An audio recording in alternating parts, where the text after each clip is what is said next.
नमस्कार. मी प्राध्यापिका मेधा दाते. लेखक क्रमांक 148, 27 मे. अहंकाराचा वारा न लागो राजसा. कालचाच विषय पुढं की विश्वामित्रांचं ते भव्य यश पाहून आपण अचंबित होत असतो, पण कुठेतरी शंकेची पाल चुकते की अरे रे, दुसऱ्याच क्षणी आपल्याच विचारांची आपल्याला लाज वाटते.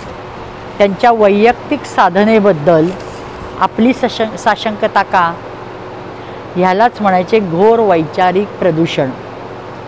सांडपाणी, अन्य कचऱ्याच्या विल्हेवाटीने आज आम्ही समुद्रात, जे त्याचं हक्काचं स्वच्छ असलेलं स्थान आहे, तिथं पण प्रदूषण नेऊन सोडलेलं आहे. त्यामुळे शर्मेने आज आपली मान खाली जाते की तिथंही प्रदूषण मुक्तता नाही. थोडक्यात समुद्र तळावर पण प्रदूषणाने सत्ता काबीज केलेली आहे.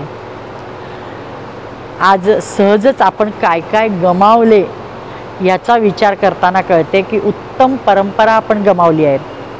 शांतता, समाधान, सुख, आनंद असा हा संपूर्ण समाजाचा स्थायी भाव होता. अशा निर्मळ मनाला आपण तिलांजली दिली आहे. आज असमाधान, अशांती, दुःख, साशंकता, कलुषित मन हा सर्वत्र समाजाचा स्थायी भाव झालेला दिसतोय. मानसिक, शारीरिक, बौद्धिक, आध्यात्मिक, आत्मिक माणसाची प्रगती फार उत्तुंग होती, पण ती दुर्लक्षित केली. आपण हे विसरलोय की आपल्या दिव्य परंपरेतील ब्रह्मर्षी विश्वामित्र शरीराची कार्यक्षमता प्राणावर अवलंबून आहे हे जाणत होते. इतकेच नव्हे तर श्वासोश्वास, अन्नपचन, रक्ताचे अभिसरण, मलमूत्रांचे विसर्जन या देहाच्या मुख्य कर्मात दोष आला तर साधनेला व्यत्यय येऊ शकतो हेही ते जाणत होते. चैतन्यदायी प्राण हा वायूच्या अधिष्ठानावर आहे, वायूला प्राणाची प्रेरणा आहे हे सुद्धा ते जाणत होते. संयम, व्यायाम, योग क्रिया याच्यावरील सततच्या प्रयत्नांमुळे ध्यासाने त्यांनी शरीराची कार्यक्षमता टिकवली होती आणि ते ज्ञान प्राप्त करून ते शक्य केलं होतं. आणि त्यावर ते नुसते जाणून न थांबता त्यांनी अथक प्रयत्न केले आणि त्या सर्वांच्या मुळाशी श्रद्धा असणे अनिवार्य आहे, ती त्यांची उदंड होती. महर्षींनी ध्येय प्राप्तीसाठी स्वतःच स्वखुशीने स्वीकारलेले हे अनुष्ठान केले आणि म्हणून त्यांनी याची कुठेही वाच्यता केली नाही, डांगोरा पिटला नाही. ही आपली श्रेष्ठ परंपरा आहे.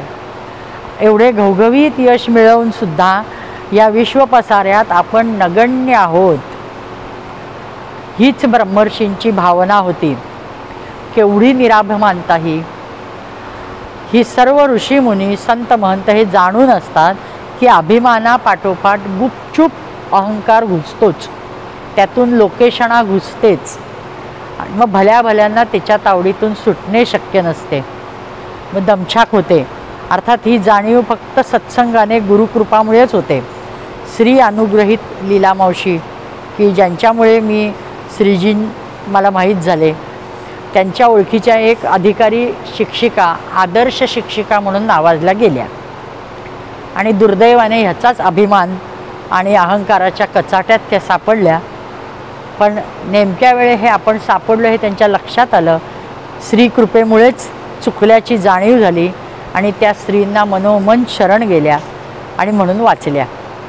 त्या म्हणत की आपले पुण्यबिण्य काहीही कामी येत नाही, फक्त अहंकार धुडकावून कळकळून गुरुला विनंती करायची आणि त्याला शरण जायचं, प्रार्थना करायची, तरच निसरड्या वाटेने घसरलेल्या आपल्याला गुरु सावरतात, सही सलामत बाहेर काढतात व वेदाचरण करणे सोपे जाते.